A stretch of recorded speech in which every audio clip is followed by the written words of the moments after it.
Selamat malam, Assalamualaikum warahmatullahi wabarakatuh. Jumpa lagi dengan Supriyanto Cah PCT Channel. Asli wong deso, alih bocah Pacitan yang sehari-hari tukang jualan siomay, teman-teman. Alhamdulillahirrahmanirrahim, hari ini bisa menjalani hari dengan sukses sampai malam ini. Walaupun tadi saya juga merasa loyo, hampir setengah hari tadi sempat mau loyo karena mungkin aktiviti kemarin-kemarin yang lumayan agak menguras tenaga, bolak-balik, tapi saya terus berusaha untuk bertahan. Tadi pagi sempat ngeletak, siang tadi sempat ngobrol lagi dengan pasukan. Nah, tiba-tiba nongol pasukan lama yang sudah tidak ada kabar berita, tiba-tiba nongol datang ke Wondes tadi untuk bantu Wondes. Dan alhamdulillah ya, tiba-tiba itu ada sesuatu hal yang saya kemarin sudah menyiapkan bahan baku untuk Wondes gitu. Dan ternyata pasukan nggak bisa hadir sampai 2 hari, yang pasukan handle, terus tiba-tiba ada pasukan lama yang WA, terus siap-siap untuk katanya bantu. Dan itulah, kadang-kadang hal-hal yang di luar Nurul gitu terjadi. Dan akhirnya tadi beliau datang dan bantu sampai finish, bisa produksi hari ini teman-teman. Kurang lebih ada 1.000 lebih somai bisa diproduksi, dan bisa menambah stoknya Wondes gitu. Jadi dalam hal usaha kadang-kadang hal seperti ini terjadi. Terus today ya penjualan cukup lumayan low, tapi ya itu tiba-tiba nongol udah mau maghrib, bahkan barusan ini tadi ada orderan masuk ke daerah Bekasi yang tanpa promo, tanpa apa gitu-gitu ya, tiba-tiba orang entah gimana caranya gitu ya tergerak untuk order. Nah, itulah pembelajaran saya untuk belajar entrepreneur itu benar-benar bagaimana itu ya membuat hati hakul yakin bahwasanya rezeki itu sudah diatur. Lagi-lagi bahwa tugas kita ikhtiar. Mau ilmu seapapun digempur kalau Allah belum membukakan jalan, ya sepengalaman saya sih tetap aja galau gitu teman. Tapi pada saat saya lillah gitu ya, itu ada aja tiba-tiba nongol di luar bayangan. Nah, hal-hal seperti itu yang terus saya coba praktekkan, yakinkan ke diri sendiri bahwa apapun kondisinya tetap bersyukur, berdoa, terus tenang. Menghadapi situasi apapun, yang penting tenang, maka solusi akan datang. Karena saya masih ingat lagi bahasanya Mas Oke ya, salah satu entrepreneur yang beliau tinggal di USA saat ini. Gimana beliau struggle-nya dari bawah dan sekarang sudah jadi seorang investor yang investornya itu ya mainannya dolar, bahkan ribuan apa jutaan dolar, saya udah nggak paham karena udah tinggi. Dan beliau kalau nggak salah saya, beliau sekarang sudah menganut konsep sedekah 10 juta per hari. Seperti juga yang ada dari Pondok Indah itu siapa? Saya lupa itu. Siapa yang sedekahnya 10 juta per hari itu. Karena aku yakin, kata beliau, kalau kita berbaginya tinggi ya mendapatkannya tinggi juga gitu. Sejak udah sunatullahnya hukumnya seperti itu. Nah, pada saat ya belum mampu ya sharingnya apa ya, kayak saya YouTube kayak gini ya saya niatkan juga untuk berbagi pengalaman saya, cerita saya, moga-moga ada manfaatnya. Kalau nggak ada manfaatnya silahkan di skip aja teman-teman. Tapi intinya cerita apa adanya, yang nggak banyak intrik dan politik, konsep pun saya juga nggak ada, apa yang di kepala saya lepaskan saja.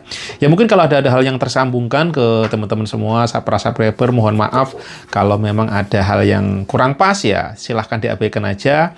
Dan kritik membangun sangat saya terima teman-teman. Intinya saat ini saya terus belajar bagaimana membangun entrepreneur bermodal nol. Saya berusaha tidak menghutang, terutama hutang bank, riba itu saya hindari. Makanya kenapa saya benar-benar starting from minus ya. Karena saya dulu sepengalaman saya bahwa starting dengan modal riba itu luar biasa impact-nya ya, negatif. Karena secara mentality pada saat ambruk itu remuk redam teman-teman. Bisa bikin oleng, bikin ruwet, stres level dewa.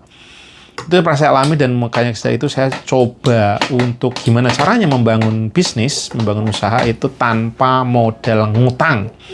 Apapun yang terjadi, ya coba aja. Running memang berat, memang sulit gitu.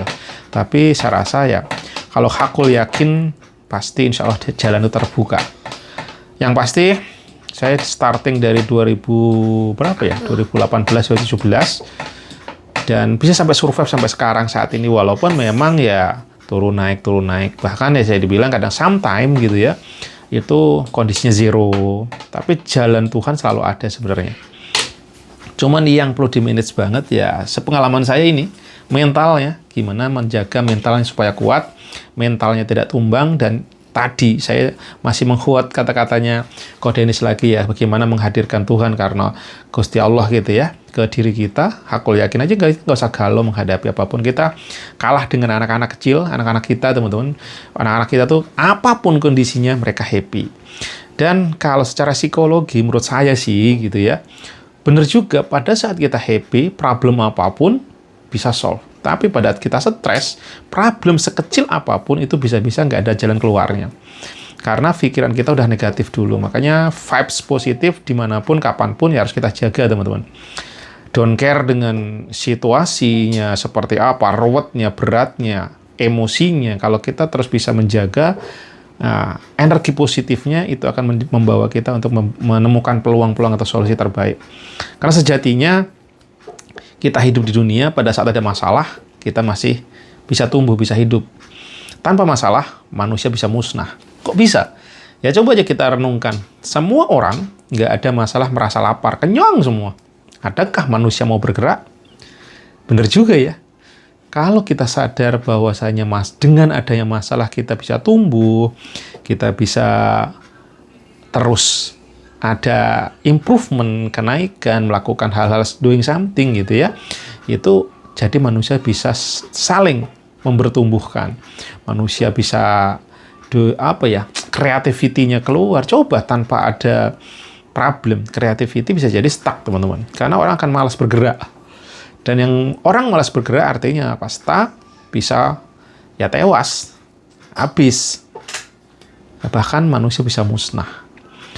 Jadi pada saat sadar hal tersebut, justru kasih sayang Allah itu hadir pada saat kita menghadapi masalah. Kalau semua serba fine aja, pasti kita nih udah jago di suatu bidang. Tanpa kita ada problem lagi, kita akan tumpul, bahkan kita akan jatuh. Karena ya kompetitornya nggak ada, kita nggak ada kompetisi untuk terus wow gitu teman-teman. Nah ini yang ada di kepala saya sih, kalau teman-teman masih lebih paham ya boleh juga di-sharing teman-teman. Intinya saya terus mempertumbuhkan semangat entrepreneur di bidang yang saya bisa. Salah satunya sekarang juga saya belajar TikTok affiliate ini, itu untuk mengasah jiwa entrepreneur saya.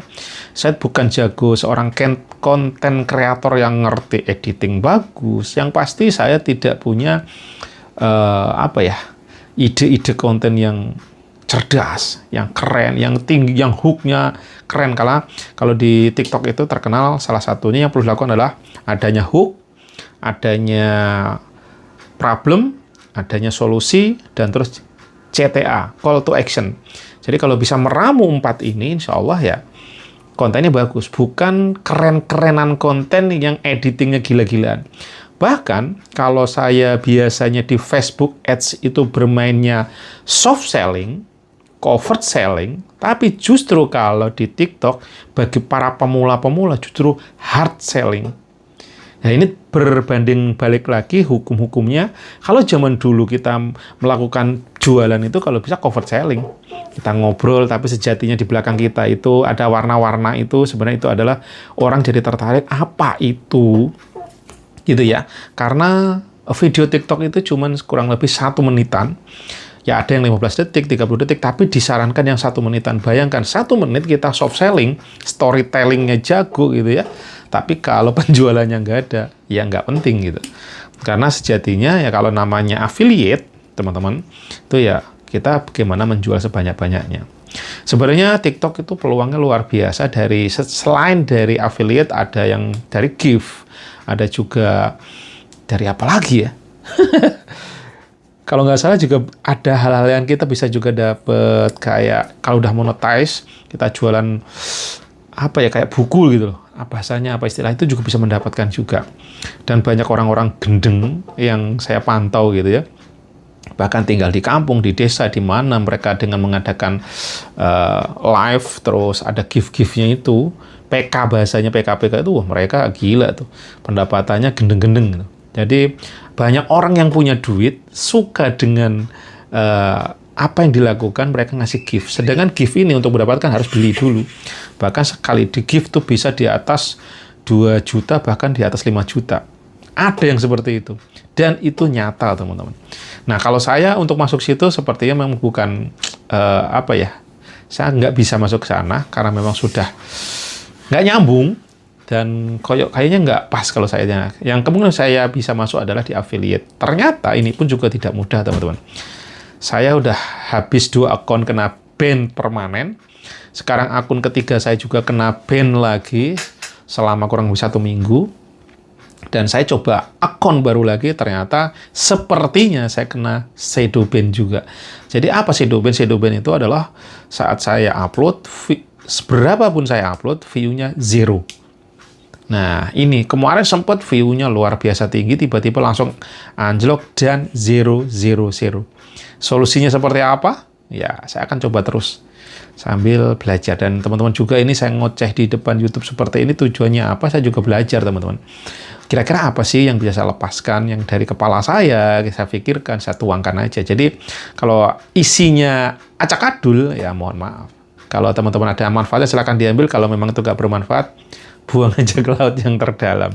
Terus, moga-moga ini ada manfaatnya, karena ternyata setelah saya cek, subscribernya akunku ini terus bertambah ya pelan-pelan. Saya nggak kebayang sampai ada 6.500 orang yang subscribe di sini. Terima kasih semuanya, teman-teman subscriber saya dan teman-teman yang sudah berkenan komentar gini ya. Ini tadi terbaru ada komentar dari siapa nih? M Yusuf BBO. Sabar Mas, terus lanjutkan perjuanganmu. Nah, terima kasih. Nah, kadang-kadang komentar seperti ini juga menjadi motivasi, menjadi penyemangat ya, untuk kita terus belajar. Nggak peduli usia kita berapa, karena kita harus menganut yang namanya long life education. Itu yang salah satu hal yang saya ingat waktu ada salah satu dosen saya di S1, entah siapa beliau, saya lupa. Cuman beliau mengajarkan tentang itu, long life education. Jadi kita selama masih hidup, kita harus tetap belajar. Nggak peduli, karena orang berhenti belajar jadinya stuck, teman-teman. Otaknya ngeblank. Coba kalau teman-teman cuma nonton TV aja misalkan kayak gitu, ya udah blank tuh lama. Tapi kalau pada kita belajar, membaca, dan sekarang nggak membaca, mendengar pun juga sudah bisa belajar, teman-teman. Yang sukanya belajar dari mendengar, yang sukanya dari melihat, sebenarnya bisa aja. Tapi kalau yang ditonton cuma terus hal-hal yang kurang bisa mengimprove, ya kita bisa stuck, teman-teman. Itu yang ada di kepala teman-teman malam ini. See you. Assalamualaikum warahmatullahi wabarakatuh. See you next video. Bye-bye.